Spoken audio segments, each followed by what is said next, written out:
En 1940.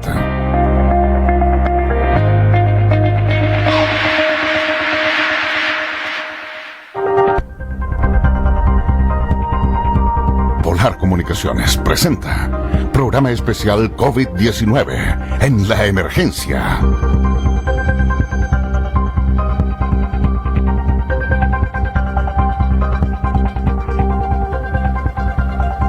Muy buenas noches a todos y todas, les damos la más cordial bienvenida a este especial COVID-19 en la emergencia acá en Polar Comunicaciones, Polar TV. Tenemos hoy, como todos los viernes, invitados a dos panelistas estables ya, Claudio Lara, cientista político, y Rigoberto Figueroa, sociólogo. ¿Cómo están, Claudio y Rigo? Hola, Juan Pablo, ¿todo bien por acá? Hoy día empezamos la cuarentena de 8 millones de personas en la región metropolitana, así que hay que ver cómo sale eso. Rigoberto, en la quinta región, ¿cómo anda todo? Todo bien por acá. Un abrazo a la gente de Magallanes. Estamos un poco nerviosos, pero todo bien. Bueno, sabía que quería mandarle un saludo a alguien. Sí, le quiero mandar un saludo a mi tía de Magallanes y también a Franco en los controles. Un especial saludo a Franco en los controles y a la profe Norma Montalva.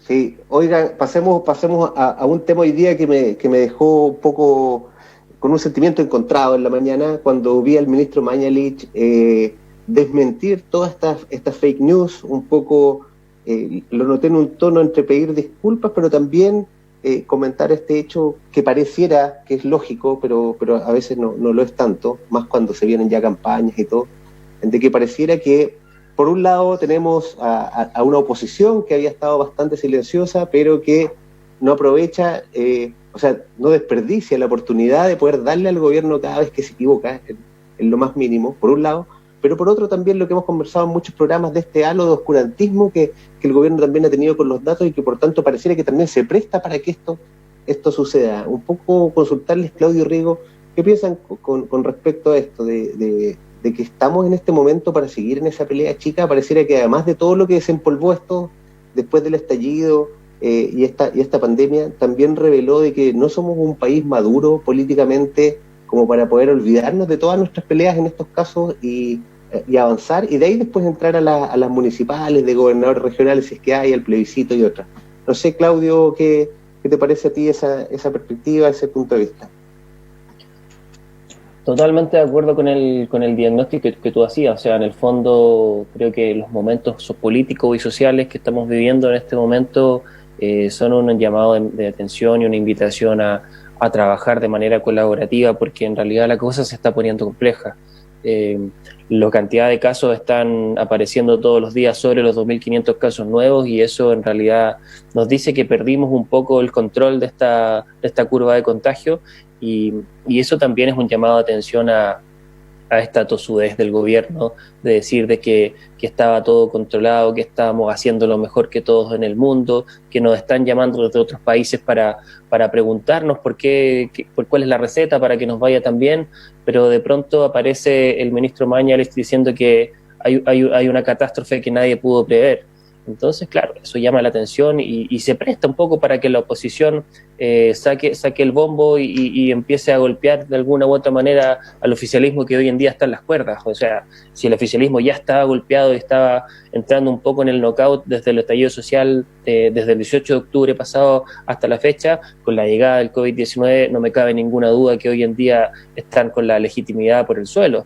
Entonces, claro, o sea, están dando todas las condiciones para que la oposición haga un poco la fiesta política de decir se los dijimos, háganlo de esta manera, y en realidad ese es el juego de la política misma. Cuando la actual oposición le ha tocado ser oficialismo, también lo hacía la derecha. Entonces ese es el juego de la pelea chica que muchas veces hablamos en este programa, y que en un momento como el que estamos viviendo hoy en día, la verdad no es sano para nadie. O sea, no es sano para la clase política, pero tampoco es sano para la ciudadanía, porque en el fondo la ciudadanía necesita que se aprueben leyes rápido, leyes que en el fondo vayan a resolver los problemas que vayan surgiendo con el día a día conforme avance esta pandemia. Y necesitamos un poco de unidad en este momento. Es muy difícil lograr la unidad, no lo logramos con el tema del estallido social. Yo soy partidario de que en realidad en ese momento la unidad no era lo importante, porque hay muchas cosas que nos desunían, como por ejemplo la Constitución, pero hoy en día el tema de una pandemia a nivel global me hace un poco repensar eso y creo que tenemos que avanzar en ese camino. Ya vendrán los tiempos para hacer juicio a quién lo hizo bien y quién lo hizo mal, y sobre todo nosotros los ciudadanos lo vamos a poder reflejar en nuestras elecciones, con los votos y las urnas, y vamos a decir quién en realidad se sacó la nota alta y quiénes no. Pero creo que en estos momentos hay que ponerse un poco la camiseta del país más que del gobierno y buscar soluciones, sobre todo para la gente más vulnerable del país, que hoy en día lo va a empezar a pasar mal. Rigoberto, ¿cuál es tu posición al respecto de esto? Pareciera que todos son generales después de la batalla también. Sí, todos somos generales después de la batalla, eso es como bien natural, siempre pasa. Todos somos técnicos de la selección, etcétera. Todos somos epidemiólogos, alguna vez también nos han dicho. Pero aquí hay algo que no tenemos que dejar pasar, que es insolayable, que es que el gobierno siempre insistió con su tosudez, como decía Claudio, en una política de negacionismo. O sea, en una pandemia que es mundial, en una crisis evidente, lo único que ha hecho el gobierno es no, aquí no pasa nada, aquí está todo bien. Caer en ese negacionismo de que no, que aquí esto no es Ecuador, no va a llegar a un colapso sanitario, que todas las predicciones digamos que han sido apocalípticas no han sido tales, solamente tenemos 5.000 casos, por darte un ejemplo. Y claro, ¿qué pasaba después? Daban como, entre comillas, chip libre algunos fines de semana o en algunos puntos neurálgicos de las ciudades y se te disparaban los contagios, y los contagios no se te dispararon porque sí, te estuvieron diciendo todo el tiempo los alcaldes, oye, queremos cuarentena total. Y como ustedes también bien dicen, como bien decía Claudio, que la oposición y gobierno llegaron a una pelea chica, a este juego de que ya no es la política, es una politiquería de dime y direte, de discusiones menores entre ellos, de acusaciones, digamos, de baja calaña, en vez de ver un problema que es más grande como la salud sanitaria en medio de una pandemia de COVID.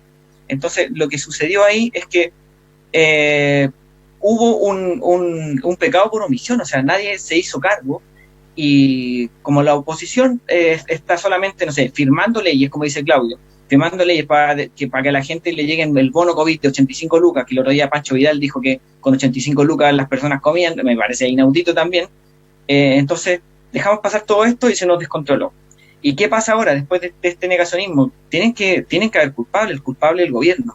Y como hay una oposición que no existe, digamos, que solamente existe para estas leyes, digamos, de supervivencia de la población, el personaje de oposición político más importante que hay en este momento se llama Isquia Siches, que es la presidenta del Colegio Médico, que hace más de un mes dijo que teníamos que tener cuarentena total, y ahora también sale hablando contra el MinSal ayer, diciendo que hablar con el gobierno era hablar con una pared. La otra consulta que les quiero hacer con respecto a esto mismo, hay una frase que anda dando vuelta, me parece que también tiene algo de verdad, en que finalmente se han tomado un montón de decisiones buenas, malas, como dicen ustedes, quizás más adelante lo vamos a ver, pero que en esta última etapa un poco se le está echando más la culpa a la gente. Acá los problemas son porque las personas no saben estar en cuarentena, porque a las personas les gusta salir, porque las personas esto y esto otro, y pareciera ser de que cuando se nos agotan los recursos de las políticas públicas que queremos implementar no son lo suficientemente efectivas o de frentón no funcionan, empezamos a buscar culpables, y esos culpables finalmente podrían entregársele a la misma gente. No sé cómo lo han visto ustedes. Está este caso, por ejemplo, de La Vega, que me parece que es icónico, que Rigo igual me comentaba antes un poco que había sido un punto conflictivo, pero hoy día uno ve de que aparecen una serie de ministros de la mano de don Arturo, este personaje icónico de La Vega, y lo ocupan también nuevamente a un personaje como antes fue la señora X o el don no sé cuánto, lo ocupan para tratar de salir jugando, y don Arturo finalmente es casi como el que coloca las normas de qué es lo que se puede y qué es lo que no se puede hacer, y le dobla la mano también a quiénes van a entrar o no van a entrar a La Vega, quién compra, quién no compra. Es una cosa que es inaudita, solamente en Santiago. Acá en Magallanes no hubiéramos pensado que ningún comerciante podría haber hecho eso en la situación de cuarentena total. Un poco traspasarle eso también para ver de qué forma esto ha ido mutando y finalmente se le echa la culpa a la gente, pero también se ocupa de estos íconos para poder salir jugando. El ministro de Economía dijo que esto había que verlo como cuando estamos con la selección chilena, ponernos todos detrás, ponernos la camiseta, y se empezaron a ocupar también estas otras frases que nos llevan a lugares comunes. Claudio, no sé qué opinión tienes al respecto de esto, de traspasar un poco de culpa hoy día al comportamiento de la gente. Sí, eso la verdad yo creo que responde un poco, no un poco, sino que más bien casi en su totalidad a la crisis de legitimidad que tiene la clase política hoy en día, pero principalmente la crisis de legitimidad que tiene el gobierno, que tiene el presidente Sebastián Piñera y que tienen sus ministros, la gran mayoría de sus ministros. Hay muy pocos ministros que se salvan de esto. Entonces, ellos de alguna u otra manera buscan estos personajes, como tú mencionabas al señor ahí de la Vega Central, para ir un poco expresando y bajando las ideas a la ciudadanía y los usan como un medio para un fin, porque en realidad no hay ninguna persona dentro del oficialismo o del ejecutivo que hoy en día tenga o goce de buena legitimidad como para transmitir un mensaje tan importante en un contexto de una pandemia mundial. Y eso es una estrategia ensayada y teorizada, pero hace mucho tiempo en los manuales de la política propiamente tal. O sea, es algo que la derecha se sabe al revés y al derecho, lo implementó Pinochet en la dictadura militar mucho tiempo, y obviamente también los partidos de la exconcertación y la nueva mayoría también es una estrategia que siempre tienen bajo el brazo. Entonces, para mí eso tampoco es novedad, porque se ha utilizado usualmente figuras desde la sociedad civil como para impulsar ciertas cosas o para darle un empuje más fuerte a temas que son relevantes, y en este caso medidas de prevención o consejos para la ciudadanía respecto a cómo abordar esta cuarentena que se viene para la región metropolitana, que va a dejar a 8 millones de personas en confinamiento total, y que hoy en día también el gobierno ha dejado claro que está traspasando también la responsabilidad de la ciudadanía. ¿Qué duda cabe de eso? Si es que hoy día analizamos la cantidad de permisos que teníamos hace un par de semanas atrás, que eran 7 por semana, y hoy se restringen a 5 por semana. O sea, hay algún diagnóstico también de parte del gobierno de que gran parte de la culpabilidad respecto al aumento de los contagios responde a los patrones culturales que tenemos nosotros como ciudadanía. Eso de todas maneras hay que estudiarlo, hay que ver con mayor detención y con datos sobre la mesa dónde radican las principales responsabilidades. Yo no me atrevería a decir que esa tesis es cierta o no, porque la verdad tengo mis dudas y mantengo un poco de distancia con eso.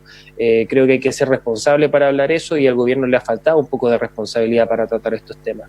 Pero tú también decías, o sea, el ministro de Economía hablaba de que esto eran como los partidos de fútbol, pero yo siento de alguna manera que a la selección de nuestro país le sigue faltando el Marcelo Bielsa, un poco esa persona que nos dirija de la manera más adecuada para darle respuesta a esta crisis que se viene dura, que se viene intensa en lo sanitario, se viene intensa en el tema de los indicadores económicos, y se viene muy intensa con los temas de desempleo que hemos tocado en varias ocasiones en este programa y que a nosotros nos preocupan bastante.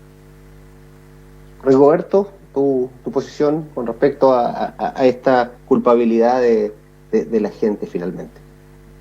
Si es que es así. No, o sea, yo creo que endosarle la culpa a la gente como autoridad es tratar de deslindarse de toda tu responsabilidad política. Yo creo que es cierto que no tenemos una cultura cívica tan avanzada, digamos. No sé si se podrían hacer políticas como las que se hicieron en Suecia, de que casi le dejaron a la gente a su libre albedrío para que tomara distancia, y los cafés están abiertos, las cervecerías están abiertas, pero no va nadie igual. Bajaron las ventas 80%.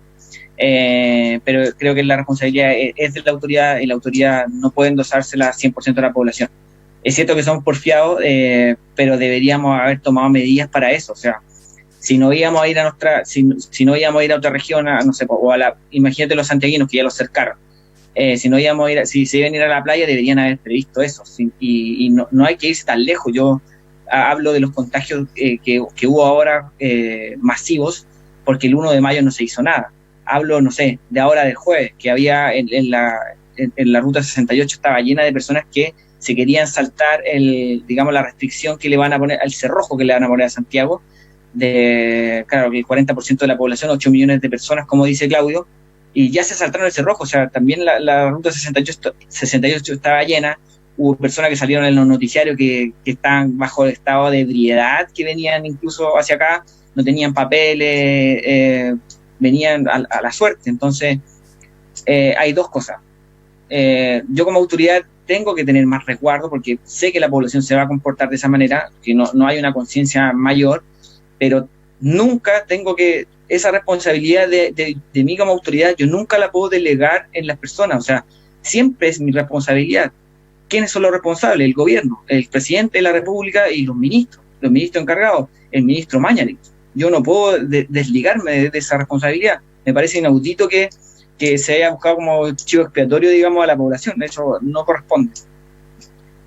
Ahora quería pasarlo a otro tema con respecto a esta fake news, a este bombardeo que tuvimos durante esta semana, fotos de hospitales en donde se veían un montón de cuerpos embolsados, responsabilidades que se están buscando de quiénes fueron los funcionarios que sacaron esas fotos, y el texto principalmente con el que subió, porque hoy día el ministro Mañalich aparece diciendo que las fotos son verdaderas, pero tienen que ver con un problema que hay en la morgue de los hospitales, pero una serie de otros temas, estos datos que al parecer aparecían del registro civil con respecto a aproximadamente 4.000 muertes asociadas a enfermedades respiratorias, y finalmente aparece hoy día también desmintiéndolo el encargado que tenemos de la OMS también en Chile, que finalmente dice que Chile está cumpliendo con todos los estándares para medir los muertos. ¿Qué pasa con esto finalmente? ¿Cómo se puede informar en esta maraña que existe de noticias falsas, medias verdades, verdades con algunas tintas? ¿Cómo podemos trabajar con respecto a eso e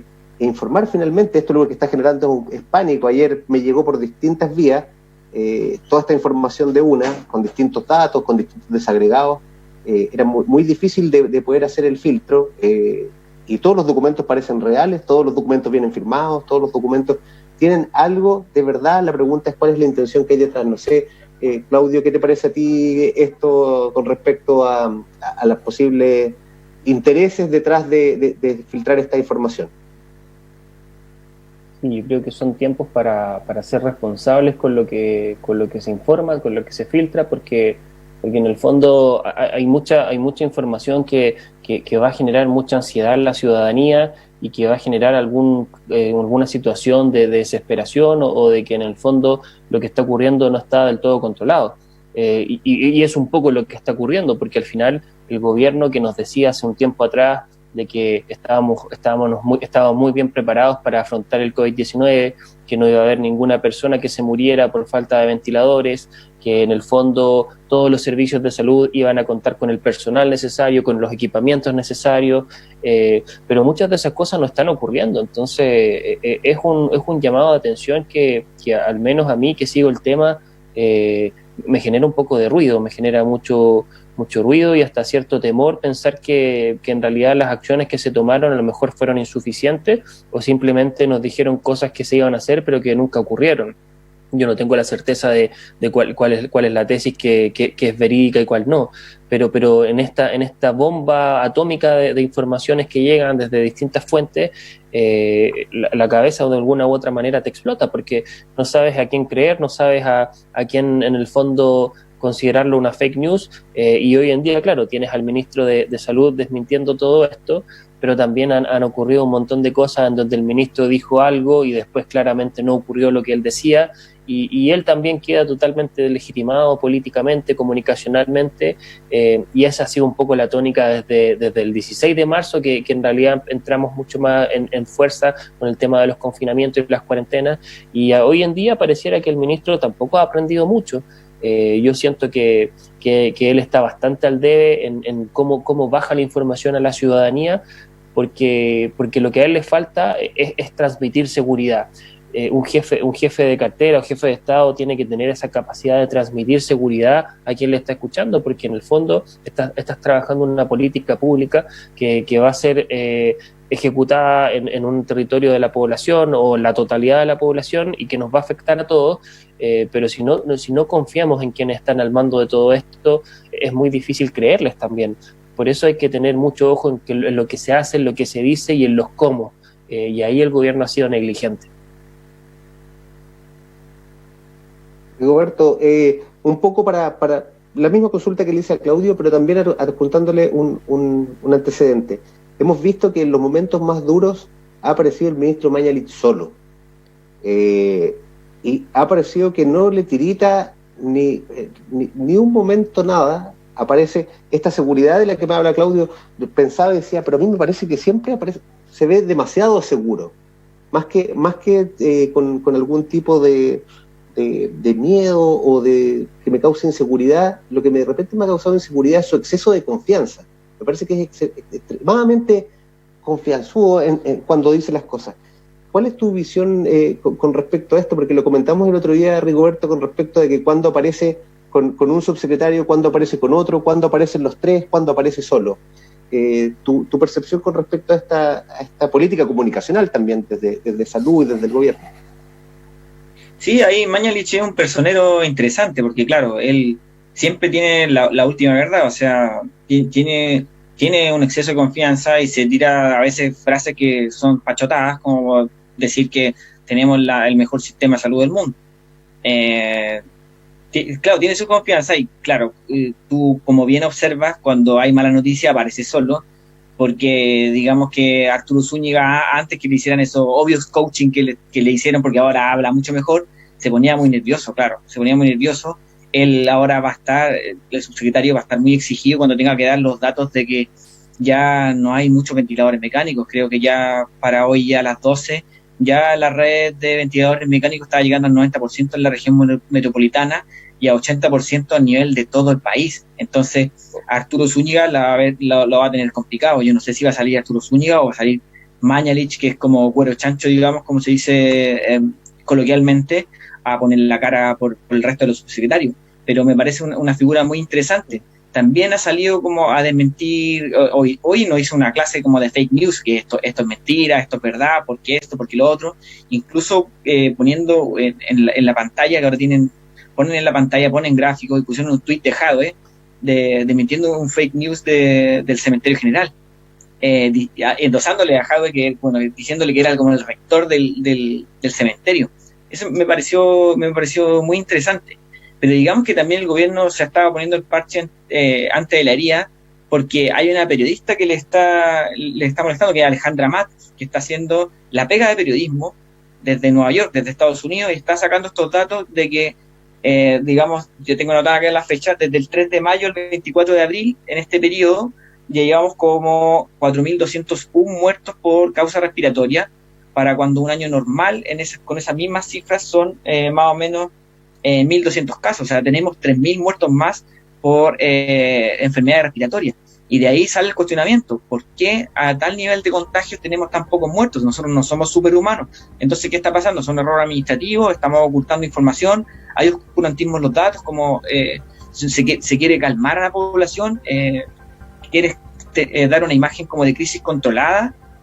Es imposible que esto sea una conspiración de miles de médicos y todo el sistema público. Es imposible. Pero ¿qué estamos haciendo mal para no registrar esos casos? Porque deberíamos tener más aumentos de víctimas fatales de COVID. También salía un artículo de CIPER que lo cuestionaba. Y el dueño de la funeraria también, que fue entrevistado por Alejandra Matos, que está haciendo como 80% más, está recibiendo pacientes con COVID que no son notificados con COVID oportunamente, y está haciendo como 80% más de la pega. Entonces hay un delta ahí que no encaja, lo que dice el gobierno sobre los fallecidos y lo que está diciendo Alejandra Matos.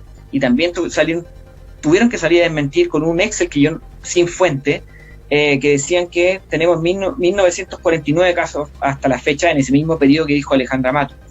Entonces ya no se sabe cómo, de dónde saca las fuentes. Por lo menos la periodista saca de fuentes oficiales, que son el INE, el Registro Civil y el MinSal. De ahí saca sus datos, son fuentes oficiales, o sea, son cosas que el mismo gobierno provee.